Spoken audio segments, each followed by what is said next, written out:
To do my video on Erik Erikson. He was born in Frankfurt, Germany in 1902. He was the son of a Jewish mother and an unknown father. He never feels accepted by either the Jewish or the Gentile community as a child. So during his late adolescence, he leaves home and wanders Europe for nearly 7 years. In Vienna, he is introduced to psychoanalysis by Anna Freud, who also becomes his psychoanalyst. He lacks academic credentials, and he has no specific professional identity. He accepts a research position at Harvard Medical School in 1933. In America, he changes his name from Hamburger to Erikson.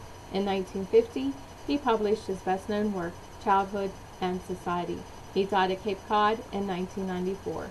One of Erikson's principal contributions to personality theory was his extension of the Freudian early stages of development to include school age, youth, adulthood, and old age.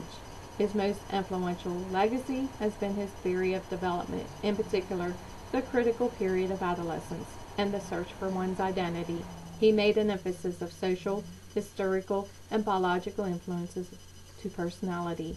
His life cycle approach to personality, his stages of development are characterized by psychosocial struggle.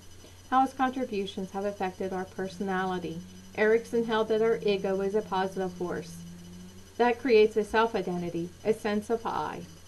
He identified 3 interrelated aspects of ego: the body ego, the ego ideal, and the ego identity. To Erikson, the ego emerges from and is largely shaped by society. He felt that the ego exists at birth, but it must emerge from within a cultural environment. Erikson believed that the ego develops throughout the various stages of life according to an epigenetic principle. The ego grows as our organs do, developing sequentially with certain changes arising at a particular time, and with more recent development built upon previous structure. Erikson held that the ego is a person's ability to unify experiences and actions in an adaptive manner.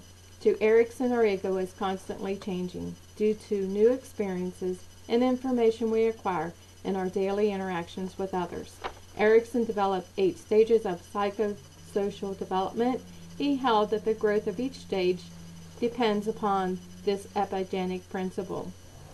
Every stage has an interaction of opposites. The conflict between the dystonic and the syntonic elements produce an ego strength. Too little basic strength at one stage results in core psychopathology at later stages. Growth stages are also biological in nature. Early stages do not cause later personality development. Personality development is characterized by an identity crisis. His first psychosocial stage is infancy, the oral sensory mode, a time of incorporation with infants, taking in the psychosocial crisis of basic trust versus basic mistrust. The basic strength is hope. The second stage is early childhood, the anal urethral muscular mode, a time of stubborn rebellion, meek compliance, self-expression, compulsive defiance, loving cooperation, and hateful resistance.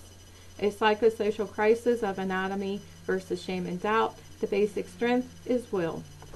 The third stage is play age, the genital locomotor stage, development of locomotion, language skills, curiosity, imagination, and ability to set goals. The psychosocial crisis of initiative versus guilt, basic strength, purpose. The fourth stage is school age, latency. Begin to form a picture of themselves as competent or incompetent. The psychosocial crisis of industry versus inferiority, basic strength, competence.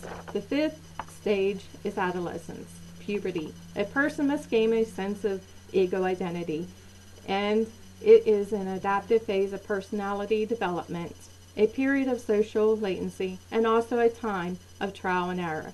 The psychosocial crisis of identity versus identity confusion. Basic strength of adolescence is fidelity. And the sixth stage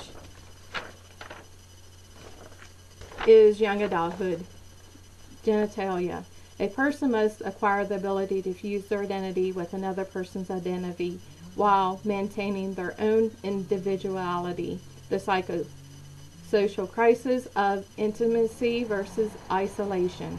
The basic strength is love. The seventh stage is adulthood, the procreativity. People begin to take their place in society and assume responsibilities. Psychosocial crisis of generativity versus stagnation. Basic strength, care. The eighth stage is old age, generalized sensuality, a time of joy, playfulness, and wonder. The psychosocial crisis of integrity versus despair. The basic strength is wisdom.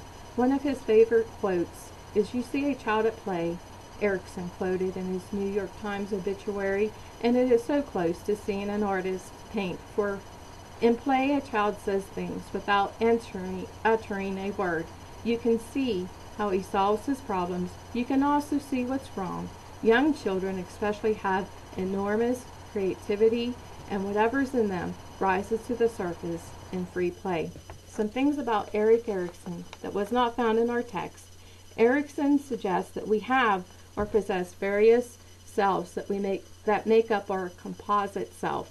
He believed that among these various selves, that the resourceful self is the most critical, not only for our personal survival, but also for the sense that one's life has meaning and purpose. This was from Donald Capps. Erik Erikson provides a brief definition of what he calls the first formulation of each stage in his life cycle. He understands that the strengths arise out of individuals' confrontation with the psychosexual stage to which it relates.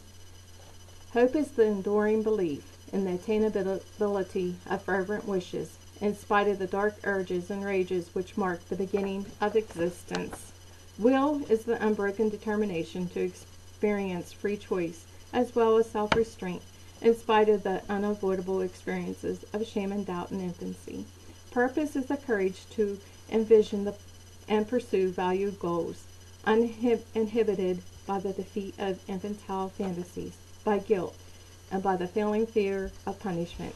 Competence is the free exercise of dexterity and intelligence in the completion of tasks, unimpaired by infantile inferiority. Fidelity is the ability to sustain loyalties, freely pledged in spite of inalienable contradictions of valued systems. Love is mutually of devotion, forever subduing the antagonisms inherent to divided function. Care is widening concern for what has been generated by love, necessity, or accident. It overcomes the ambivalence adhering to irreversible obligation.